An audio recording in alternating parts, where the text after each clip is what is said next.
नमस्कार दोस्तों, मैं हूं दीपक बरथे और आप देख रहे हैं प्रदेश की आवाज। तो आइए बात करते हैं आज की कुछ खास खबरों की। भाजपा प्रदेश अध्यक्ष व सांसद श्री विष्णुदत्त शर्मा, प्रदेश संगठन महामंत्री श्री हितानंद जी, केंद्रीय मंत्री श्री दुर्गादास उइके एवं मोर्चा के राष्ट्रीय महासचिव व सांसद श्री गजेंद्र सिंह पटेल ने शनिवार को प्रदेश कार्यालय में अनुसूचित जनजाति मोर्चा की बैठक को संबोधित किया। भाजपा प्रदेश अध्यक्ष व सांसद श्री विष्णुदत्त शर्मा ने बैठक को संबोधित करते हुए कहा कि नए वक्फ संशोधन कानून से आदिवासियों की संपत्तियां सुरक्षित हुई है। हमें अपने अपने क्षेत्रों में इस कानून के प्रावधानों को जन जन तक पहुंचाना है। प्रदेश संगठन महामंत्री श्री हितानंद जी ने कहा कि वक्फ संशोधन कानून को संविधान के अनुसार पारदर्शिता लाने के लिए लाया गया है। केंद्रीय मंत्री श्री दुर्गादास उइके ने कहा कि वक्फ कानून के किए गए संशोधन में होने वाले फायदे को हमें घर घर तक पहुंचाकर बताना है। मोर्चा के राष्ट्रीय महासचिव व सांसद श्री गजेंद्र सिंह पटेल ने कहा कि वक्फ संशोधन कानून को लेकर मोर्चा 20 अप्रैल से 5 मई तक जन जागरण अभियान चलाएगा। बैठक को मोर्चा के प्रदेश अध्यक्ष श्री कल सिंह भावर एवं युवा आयोग के पूर्व अध्यक्ष डॉक्टर निशांत खरे ने भी संबोधित किया। इस अवसर पर केंद्रीय मंत्री श्रीमती सावित्री ठाकुर, प्रदेश शासन के मंत्री श्री कुंवर विजय शाह एवं श्री नागर सिंह चौहान मंचासीन रहे।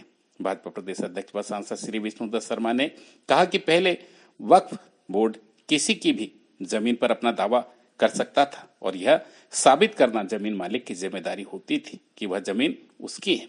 यदि वह ऐसा नहीं कर पाता था तो जमीन पर बोर्ड का कब्जा हो जाता था। अनेक आदिवासी भाइयों की जमीन भी इसी तरह कब्जा किया गया है। प्रधानमंत्री श्री नरेंद्र मोदी जी की सरकार ने वक्फ संशोधन बिल लाकर इस पर रोक लगा दी है। अनुसूचित जनजाति मोर्चा को वक्फ संशोधन बिल की ऐसी ही बातों को लेकर गांव-गांव तक जाना है और जन जागरण अभियान चलाना है। उन्होंने कहा कि इस बिल से संपत्ति पर अवैध कब्जे, वक्फ संपत्ति की बंदरगांठ और दुरुपयोग पर रोक लगेगी। वक्फ की संपत्ति से होने वाली आय का उपयोग गरीब मुसलमानों के कल्याण के लिए किया जा सकेगा। इसलिए इस बिल का व्यापक स्तर पर स्वागत किया जा रहा है। भाजपा प्रदेश अध्यक्ष व सांसद श्री शर्मा ने कहा कि बाबा साहब डॉक्टर भीमराव अंबेडकर के बारे में कांग्रेस ने जो भ्रांतियां फैला रखी थी वो अब काफी कुछ खत्म हो चुकी है। फिर भी आमजन को यह बताने की आवश्यकता है कि भाजपा बाबा साहब देश और समाज के लिए क्या कर रही है। कांग्रेस की सरकारें ने देश के संविधान को 75 बार संशोधन अपने स्वार्थ और तुष्टीकरण के लिए किए थे। कांग्रेस ने संविधान में धर्मनिरपेक्ष और समाजवाद शब्द जोड़े जिसका बाबा साहब ने विरोध किया था।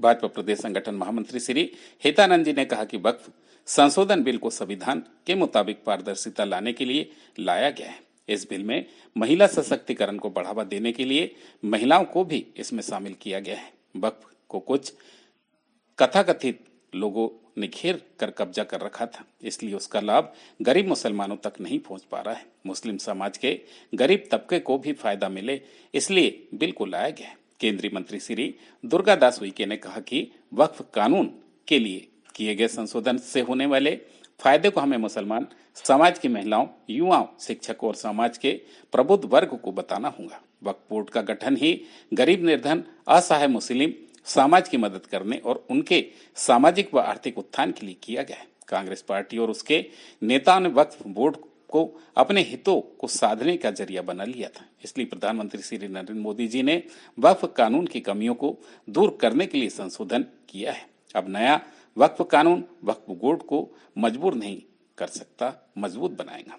अनुसूचित जाति जनजाति मोर्चा के राष्ट्रीय महासचिव व सांसद श्री गजेंद्र सिंह पटेल ने कहा कि वक्फ संशोधन बिल के बारे में आजजा मोर्चा 20 अप्रैल से 5 मई तक जन जागरण अभियान चलाएगा। मध्य प्रदेश में आदिवासियों की 200 से अधिक संपत्तियों पर वक्फ बोर्ड का कब्जा है। वक्फ संशोधन बिल में आदिवासी की जमीन की चिंता की गई है। प्रधानमंत्री श्री नरेंद्र मोदी जी ने कहा कि वक्फ संशोधन बिल के लागू होने पर वक्फ बोर्ड आदिवासियों की 1 इंच जमीन पर भी कब्जा नहीं कर सकेगा।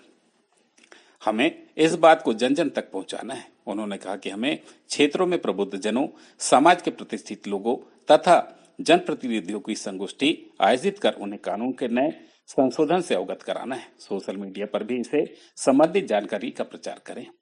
मध्य प्रदेश युवा आयोग के पूर्व अध्यक्ष डॉक्टर निशांत खरे ने कहा कि वक्फ कानून में किए गए संशोधन में आदिवासी समाज की जमीनों पर अब वक्फ बोर्ड का कब्जा नहीं कर पाएगा। वक्फ का गठन गरीब मुस्लिम समाज के सामाजिक और आर्थिक उत्थान के लिए किया गया है, लेकिन कांग्रेस नेता व भूमाफिया वक्फ की जमीनों पर कब्जे कर अपना घर भरते रहे। अनुसूचित जाति मोर्चा के प्रदेश अध्यक्ष श्री काल सिंह भाबर ने कार्यक्रम की प्रस्तावना रखते हुए कहा कि वक्फ संशोधन बिल प्रधानमंत्री श्री नरेंद्र मोदी जी के नेतृत्व वाली एनडीए सरकार में सकारात्मक बदलाव के साथ लाया गया है। संसद के दोनों सदनों में इसे बहुमत से पारित किया गया है, लेकिन अब विपक्ष दल तुष्टीकरण की राजनीति के लिए वक्फ संशोधन बिल का विरोध कर रहे हैं। वक्फ संपत्तियों में केवल नाम मात्र रजिस्ट्रियां ही रजिस्टर्ड है।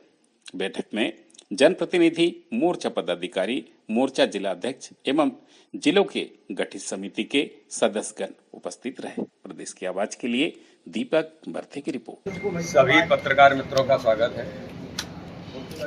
भारतीय जनता पार्टी पूरे देश के अंदर ऐतिहासिक कानून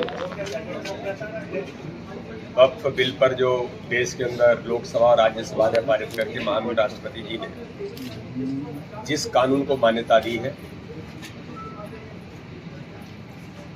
उस कानून को लेकर के भारतीय जनता पार्टी ने पूरे देश के अंदर हर समाज वर्ग में जो प्रभावित पक्ष हैं, इस पर एक अवेयरनेस का अभियान हम सब लोगों ने लिया है। और ये सारी बातें वक्फ के कानून को लेकर आम जनता में नीचे तक चीजें जाएं। तो आज अनुसूचित जनजाति मोर्चे की हमारी बैठक है। अनुसूचित जनजाति मोर्चे की बैठक में हमारी मंत्री आदरणीय सावित्री ठाकुर जी, कैबिनेट के मंत्री डीडी वीके जी, विजय शाह जी, हमारे भारतीय जनता पार्टी के सभी मोर्चे के राष्ट्रीय महामंत्री, प्रदेश अध्यक्ष और सभी प्रदेश के प्रमुख कार्यकर्ता, जिलाध्यक्षों से लेकर के इस अभियान के इंचार्ज आज दिन भर इस पर चर्चा कर रहे हैं कि किस प्रकार से अनुसूचित जनजाति के क्षेत्र में भी वक्फ के कारण से कितनी संपत्तियों पर अवैध कब्जे हैं। ऐसे एक नहीं, कई प्रकार की चीजें हैं। लेकिन मैं कहना चाहता हूं कि चूंकि माननीय सर्वोच्च न्यायालय में अभी इस पर न्यायालय का संज्ञान है, चर्चा हो रही है, सरकार ने अपना पक्ष रखा है और माननीय सर्वोच्च न्यायालय के समक्ष सरकार अपनी भूमिका को प्रस्तुत कर रही है। इसलिए ज़्यादा कुछ कहना मैं इसको उचित नहीं मानता।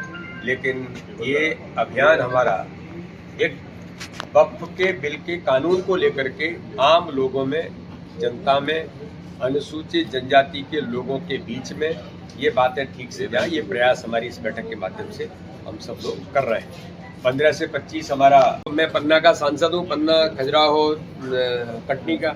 मुझे अभी जब पन्ना गया तो मुझे वहाँ मुस्लिम भाई आए और उन्होंने कहा कि ये अवैध तौर पर इस मदरसे को वक्फ के नाम पर बनाया है, पूरी तरह से अवैध गतिविधियां चलती है गुंडों के हाथों में। मैं शब्द कह रहा हूँ, अपराधियों के हाथों में। ये अपराधी का नाम भी बता रहा है वो कौन है। जब मैंने प्रशासन से बात की, उन्होंने कहा कि साहब हम नोटिस दे चुके हैं और ये अवैध गतिविधियों का केंद्र बन गया। ऐसे एक नहीं, वक्फ के कारण कितनी ही संपत्तियों पर अवैध कब्जे, और वो कब्जे किनके? गुंडे, अपराधी, रजिस्टर्ड लोग, जो उस समाज के लोग भी ये अंतर्मन से कहते हैं कि ये बहुत खतरनाक है, कोई आय नहीं होती।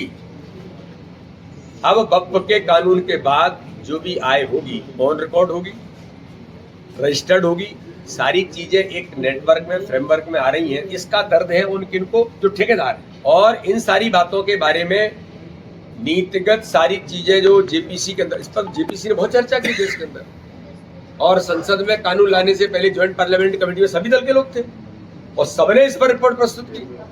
और रिपोर्ट के आने के बाद ही कानून लोकसभा के अंदर बिल आया, फिर राज्यसभा में बिल गया, फिर महामहिम राष्ट्रपति जी ने इसको अमली जामा पहनाया।